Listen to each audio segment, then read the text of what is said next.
Boa noite, queridos irmãos. Boa noite. Que Jesus nos traga tranquilidade e a calma dessa noite.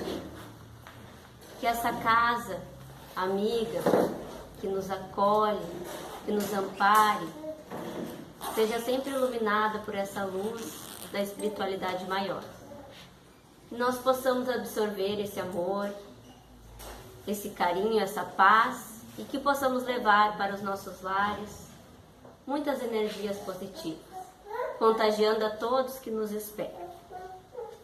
Então, hoje eu quero falar um pouquinho sobre o caminho de Damasco, para a gente fazer uma ligação com esse caminho de Damasco que o discípulo Paulo de Tarso percorreu, com o nosso caminho de cada dia, os nossos caminhos de Damasco. Então, vamos voltar um pouco, alguns anos após a crucificação de Jesus, e nós vamos encontrar Saulo de Tarso. Ainda não era Paulo, ele era Saulo, doutor da lei, rabino, podendo decidir pela vida de todos. E ele tinha um ideal muito forte na época, que era de defender as leis de Moisés. Então, tudo aquilo que fosse contra as leis de Moisés, para ele era uma ameaça e era uma ofensa. E ele começou um movimento contra os cristãos. Ele pediu autorização ao Sinédrio para ir até Damasco perseguir o Ananias, um cristão. Qual o crime que o Ananias havia cometido? Pois ele seria perseguido, ele seria torturado, ele seria morto. Qual o crime? O que ele estava fazendo de tão errado? E o crime do Ananias era passar os ensinamentos de Jesus e socorrer, amparar a todos que ia encontrando no caminho. Ele estava sendo perseguido justamente por esse crime. E Saulo de Tarso, com todo o seu prestígio, ele que estudou com afinco as leis e os profetas, ele que com a sua eloquência, onde chegava era escutado, era temido, era respeitado, era seguido. Ele com a sua conduta apaixonada, impecável, ele com os privilégios da cidadania romana, falando grego fluente, ele que começou a caça aos cristãos, foi ele que levou também a fuga de muitos cristãos de Jerusalém, fugindo das crueldades que estavam sendo cometidas a todos que seguiam Jesus Cristo. Ele que um dia entrou na casa do caminho, onde os discípulos de Jesus cuidavam a todos com amor, curavam o corpo, curavam a alma, seguiam sempre amparando aqueles que haviam sido desamparados por todos. Saulo de Tarso conseguiu ver nisso uma ofensa às leis e aos profetas, porque falava desse Jesus, e ele não aceitava. E foi esse Saulo de Tarso que conseguiu essa permissão para ir então até Damasco e acabar com Ananias. E ele parte rumo ao deserto.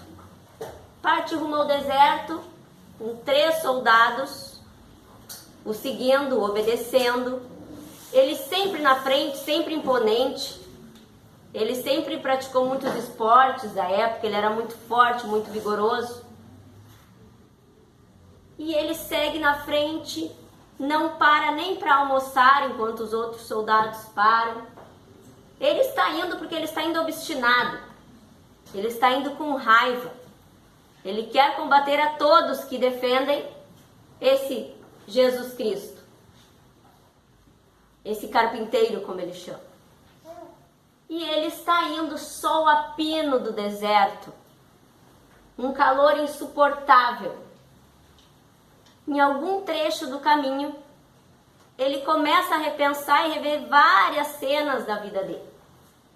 Cenas estas que, na verdade, eram situações e pessoas que eram colocadas na vida dele para mudar a vida dele, para abrir os olhos espirituais dele para a grande verdade. Estas mesmas situações, essas mesmas pessoas que ele ignorou, essas mesmas pessoas, essas mesmas situações que ele estava perseguindo. E nós não somos diferentes do Saulo. Muitas vezes, com as nossas crenças erradas, o nosso orgulho, a nossa vaidade, o nosso egoísmo, nosso principal erro, sempre o egoísmo, é o principal vício, é o pior de todos os vícios, porque leva a todos os outros. E em nome desse egoísmo, Jesus vai colocando pessoas no nosso caminho, situações, para que a gente mude, para que a gente evolua, e a gente faz como Saulo, a gente passa por cima delas, arrasta. E às vezes nós estamos lá rezando, pedindo para que as coisas sejam diferentes. E a gente diz, Jesus não fala comigo. Jesus fala o tempo inteiro. Só que Jesus conversa com a gente através das situações e das pessoas que mudam a nossa vida. E Saulo estava cheio dessas pessoas, dessas situações na vida dele. Só que ele não queria enxergar o fanatismo que ele trazia contra as leis que ele acreditava, não o deixava enxergar. E ele estava indo com todo esse sol, começou a repassar essas cenas, sem que ele tivesse controle. Ele sentiu que a atmosfera do ar tinha mudado. E ele começou a reviver isso quando uma luz intensa, uma claridade maravilhosa surge diante dele. Tamanha claridade, tamanha atmosfera que se transforma, que ele perde o equilíbrio e cai do animal que estava conduzindo ele. E nesse momento, uma figura majestosa, de grandiosa beleza, começa a aparecer na sua frente, a se materializar na sua frente. Uma paz, uma tranquilidade, uma energia. E ele olha para aquela luz, ele olha para aquele ser de luz, e aquele ser pergunta para ele: Saulo, por que me persegues? E ele pergunta: quem sois vós, Senhor? E ele diz: eu sou Jesus. E nesse momento em que ele tem um encontro com o governador espiritual do nosso planeta, com esse espírito de luz maior, com a pureza de Jesus, com a grandiosidade desse espírito, ele não se encontrou com o homem Jesus. Ele não se encontrou com o carpinteiro Jesus. Ele se encontrou com a espiritualidade de Jesus. Nesse momento ele cai em pranto convulsivo, de joelhos aos pés de Jesus. Nesse momento ele entende o que é maior na vida dele. Nesses momentos raros que a nossa vida muda totalmente, que é impossível a gente voltar a ser como antes. Não tem como. Algo muda em nosso coração. Nesse momento, ele pergunta: o que queres que eu faça, Senhor? Mais uma vez, Jesus não tem respostas prontas para nós. Ninguém tem. Jesus apenas fala para ele: Saulo, entra na cidade que eu te mostrarei o que é para fazer. E com toda aquela luz, ele, que enxergava com seus olhos materiais com perfeição, só que estava cego no seu espírito, ele inverte isso. Jesus o deixa cego, apaga a luz dos seus olhos, para punir ele, não, para que ele acorde, para que ele desperte, para que ele veja com os olhos do espírito a verdadeira visão que devemos ter. Nisso, os companheiros dele vêm até ele para socorrer ele. Perguntam para ele o que aconteceu, se ele está bem. Ele conta tudo o que aconteceu, só que ele está cego, os olhos apagados. E os companheiros ficam muito preocupados, assustados e começam a confabular entre eles que ou o calor insuportável do deserto o fez ter uma miragem, fez mal para ele e ele vai retomar a consciência, ou que isso deve ser então bruxaria dos cristãos, porque ele estava perseguindo os cristãos. Quem sabe isso não é bruxaria? E eles extremamente preocupados, acostumados com aquele doutor da lei, sempre mandando, sempre imponente, e de repente aquele doutor da lei pede: por favor, me levem até a cidade. Totalmente diferente, totalmente humilde. E eles, claro, te levaremos, Senhor. E vão levando ele até a cidade. Quando eles chegam lá na cidade, ele simplesmente pede para levar ele até o amigo dele, que ele acreditava ser amigo, de ideal. Sempre estudaram juntos, sempre amigos, o Sadoc. Só que quando ele chega lá, ele diz: contem para o Sadoc o que aconteceu e peça para ele vir até mim, porque eu não quero atrapalhar ele diante de tudo que aconteceu. O Sadoc, ao ficar sabendo daquilo ali, a amizade que eles tinham era puramente das mesmas crenças que eles tinham, de tudo que eles acreditavam, apenas convenções. E diz para ele que eu não estou em casa. Depois eu procuro ele. O soldado sai sem saber o que dizer, mas com aquela ordem ele não deixou nenhuma alternativa. Diz: doutor, ele não está em casa. Seu amigo não está em casa. Ele diz: como não? Eu escutei a voz dele daqui. Meu Deus, será que eu estou tão doido que não só meus olhos estão assim, mas meus ouvidos também? Aí o soldado fica compadecido e diz para ele o que realmente aconteceu. E ele diz: tudo bem, talvez antes dessa minha experiência eu fizesse o mesmo. Então, por favor, me leve até uma hospedagem, né? E me deixe lá. Ele levou, ele ficou lá e aquele soldado ficou assim, com pena de deixar ele lá, mas ao mesmo tempo com medo. Ele sabia que todos os cristãos estavam passando pelas mãos deles. E talvez se ele ficasse lá com o Saulo, ele também pudesse ser julgado por alguma coisa. Depois de tudo que ele tinha escutado, deixou Saulo lá. E Saulo ficou lá 3 dias em total recolhimento, esperando, aprendendo, ao seu coração apaixonado, ao seu espírito, sempre querendo resolver tudo na hora, sempre querendo ser obedecido. Vem a primeira lição: de esperar, de aguardar, de confiar nesse Jesus que apareceu para ele e disse que era para ele entrar na cidade e esperar. E ele está lá, na hospedaria, rezando, orando, pedindo a Jesus que o ajude, e alguém bate na porta do quarto em que ele está. Ele acredita que seja Sadoc. Pensa: nossa, agora o Sadoc veio conversar comigo. E ele: entre, quem é? E ele diz: sou Ananias, Senhor. Ananias, quem ele estava indo perseguir. E ele diz assim: Jesus me mandou até aqui para que te cure.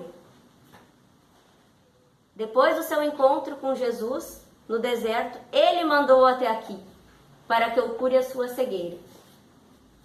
Não havia dúvidas agora. Ele não tinha mais dúvidas.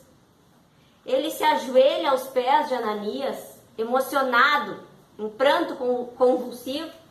O Ananias tenta ir até ele para que ele não faça isso, mas ao mesmo tempo ele quer que esse Paulo realmente mude, realmente vire um cristão. Então ele deixa aquele momento ali e diz assim: eu te batizo na nova crença de Jesus Cristo. E ele diz: perdão, Jesus, perdão por tudo que eu fiz até agora. Ilumine meus passos para esse novo caminho que eu vou seguir. Então Ananias impõe as suas mãos sobre os olhos apagados de Saulo de Tarso e pede que, em nome de Jesus, Saulo volte a enxergar. E no mesmo momento ele vai sentindo que aquela atmosfera, aquela energia, vai tirando como se fosse escama de seus olhos, como se fosse algo pesado, algo que não o deixava enxergar realmente. Ele sente que tudo aquilo vai caindo. E através da janela ele enxerga o céu e o sol de Damasco. E ele fica emocionado, extasiado com aquele momento. E ele conta para Ananias o que aconteceu. E pede: Ananias, por favor, me fale sobre o Mestre, me conte sobre Jesus. Ananias senta junto com ele como se fosse um amigo querido que estava indo visitar, não como se fosse o seu perseguidor, e fala sobre Jesus e conta as histórias do Mestre, conta muitas coisas para ele. E ele fica ainda mais fascinado por esse Jesus que ele está conhecendo. E nesse momento, ele deixa de ser Saulo de Tarso para se transformar no discípulo Paulo de Tarso. Totalmente humilde, totalmente diferente. E ele começa essa nova caminhada em nome de Jesus. E ele deseja reparar tudo o que ele fez. Ele quer, de começo, já ir conversar com quem ele trabalhava junto, ele quer ir ao sinédrio, ele quer ir na sinagoga, ele quer resolver tudo. Ele quer mostrar que Jesus existe sim. Ele quer mostrar que ele estava enganado, que toda a perseguição que ele começou, que aquilo era tudo um engano, que Jesus de Nazaré realmente era o Filho de Deus. Só que o Ananias, como um bom amigo, conversa com ele, diz: olha, há um tempo atrás era você naquele lugar. Se alguém chegasse para você e falasse, você também não acreditaria. A tua missão é a missão de espalhar as sementes de Jesus Cristo. Mas você tem que ver que tudo passa por uma fase, tem que ter cuidado, vá com calma. Ananias já alertou ele. Então ele já começou sendo conduzido. Ananias, com todo o amor dele, sabia que a tarefa dos dois eram diferentes. E que Paulo espalharia o Evangelho de Jesus. Mas já o alertou, porque não seria fácil assim como ele estava pensando. Ele estava pensando que diante daquela experiência que mudou a vida dele, que ele mudaria a vida das outras pessoas contando, explicando. Só que não foi bem assim que aconteceu. Saulo de Tarso perdeu totalmente a credibilidade entre aqueles que convivia, o cargo. A sua mãe morreu de desgosto, porque ele virou cristão. O seu pai totalmente o deserdou. Para ele não tinha mais aquele filho, porque ele havia se tornado cristão. E a vida dele, que ele vivia no luxo, ele tinha muitos bens, ele era sempre esperado nos lugares, isso tudo mudou. Ele perdeu tudo. Cargo, dinheiro, lar, tudo. Mas ele nunca esteve tão em paz quanto agora. Ele nunca teve tanta certeza do que estava fazendo quanto agora. E ele começa o caminho que ele realmente devia seguir, de espalhar a boa nova, de criar igrejas em nome de Jesus, de fundar essas igrejas. E essa caminhada dele não teve facilidades, porque a gente pensa, não, então agora ele sempre teve uma vida que ele sempre foi ouvido, sempre foi aceito, sempre teve tudo. Agora então, que ele está com Jesus ao seu lado, que ele está carregando essa verdade maior, a vida dele foi fácil? Não foi. Ele acabou trabalhando de tecelão. O pai dele havia ensinado essa profissão para ele e ele seguiu sempre trabalhando.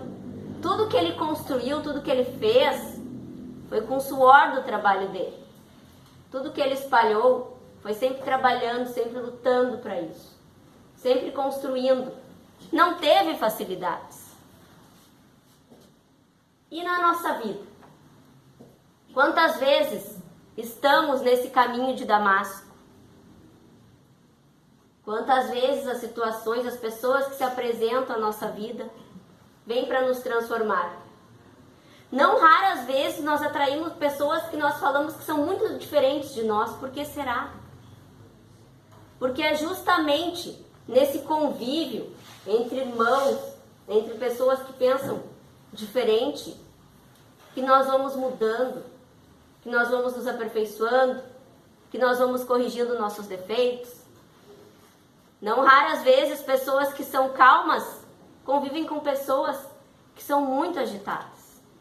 Nossa, não sei por que parece que eu atraio pessoas assim. Atraio. É o diferente que faz com que a gente mude. É a ajuda mútua, é o dia a dia. E assim, como Paulo de Tarso, a nossa caminhada de cada dia, o nosso trabalho, tudo isso é a nossa espiritualidade. A forma como a gente vive a nossa vida, como a gente abraça os nossos irmãos. Deus está aí. Deus está no nosso trabalho de cada dia, no nosso tratamento com os nossos colegas. Deus está no nosso lar. Deus está nas nossas noites de sono. Porque tudo na nossa vida tem a presença de Deus. Tudo na nossa vida tem um sentido maior para ser como é.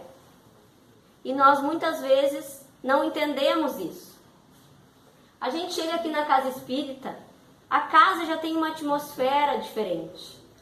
A gente já chega, já fica mais calmo, já fica tranquilo, já senta, já escuta uma prece, ouve uma palestra. E aqui dentro é fácil. É como eu digo, é muito fácil ser cristão dentro da casa espírita. O problema é a gente ser cristão da porta para fora. Primeiro lugar onde devemos exercer a nossa espiritualidade maior, em casa, tendo paciência, ajudando, convivendo. No nosso trabalho, o nosso trabalho não é à toa que a gente tem o nosso trabalho. Eu sou professora. Eu tenho certeza que o meu resgate era para ser bem grande. Porque quantos espíritos, quantas almas, quantas histórias passam nas minhas mãos por dia? Nunca menos de 100 alunos por dia. Nunca menos. E é isso que nos faz, que nos transforma. É aí que a gente progride. Esse é o caminho da nossa estrada. Essa estrada tem vários pontos que Jesus fala com a gente. Todos os dias. Será que a gente está escutando? Será que estamos sendo Paulo, escutando e seguindo? Ou será que nós estamos sendo Saulo? Nosso orgulho, o nosso egoísmo fala mais alto e a gente acaba fazendo tudo como a gente quer, porque eu não mudo. Eu nasci assim, eu não mudo. Gostem de mim como sou. Tem que me engolir. Não, gente. Estamos aqui para evoluir. Estamos aqui para ajudar os outros a evoluir. Estamos aqui para conviver. E é o nosso dia a dia que nos permite tudo isso. Não adianta a gente esperar um momento mágico, um momento grandioso. Se eu tirar na loteria, eu vou fazer uma instituição de caridade. E a gente passa a vida inteira com 1001 oportunidades de fazer caridade, perdendo elas todos os dias. Então, nós somos seres espirituais, vivendo uma experiência física, com esse corpo agora. Quando partirmos daqui, O que vamos levar? Não vamos levar nem a nossa profissão. O nosso lar é muito importante, a nossa casa, tudo aquilo que a gente adquire é muito importante. Eu não estou dizendo que não. Mas é muito importante enquanto estamos encarnados. E o que a gente vai levar depois? O que eu estou fazendo agora da minha vida? O que eu vou levar? O que eu posso levar? O que eu posso carregar? Todos os dias a gente se perguntar isso. O que eu vou levar? O que eu fiz hoje que eu vou poder carregar? Quem são as pessoas que eu ajudei? Vou ficar no coração de quem? Porque nada que for da matéria nós iremos levar. Só vamos levar o que é do Espírito. Então, que a gente se pergunte mais vezes. Eu trouxe o livro Paulo Estevão para mostrar para vocês. Foi da onde eu tirei esse trecho. Quando Saulo de Tarso deixa de ser Tarso e se transforma em Paulo, mas é um livro, como vocês estão vendo, muito grande, com muitas partes importantes. Esse é só um trechinho. E trouxe também um livro que não pode faltar na nossa casa, como eu digo, um livro de cabeceira, que é o Evangelho segundo o Espiritismo. Tudo o que precisamos está aqui. Todos os dias a gente deve abrir, ler um trecho, refletir. E sobre essa história, eu trouxe um trecho que é bem interessante, que é do capítulo 17, item 10, o homem no mundo. Um sentimento de piedade deve sempre animar o coração dos que se reúnem sobre as vistas do Senhor e imploram a assistência dos bons espíritos. Purificai, pois, os vossos corações. Não consintais que neles demore qualquer pensamento mundano fútil.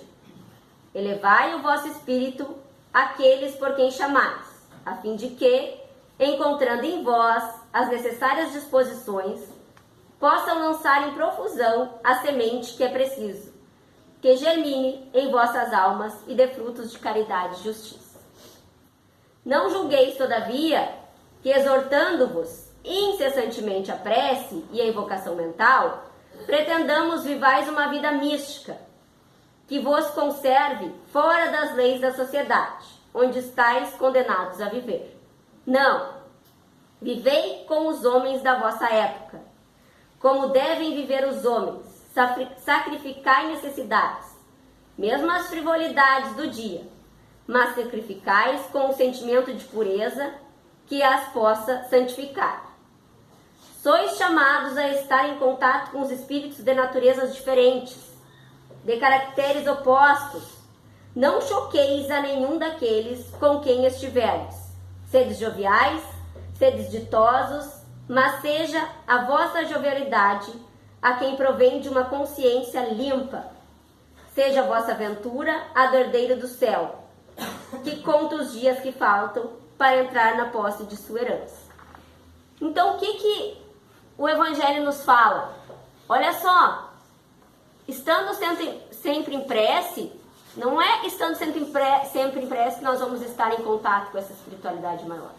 Não é estando sempre em prece que nós vamos ser ouvidos. É orai e vigiai.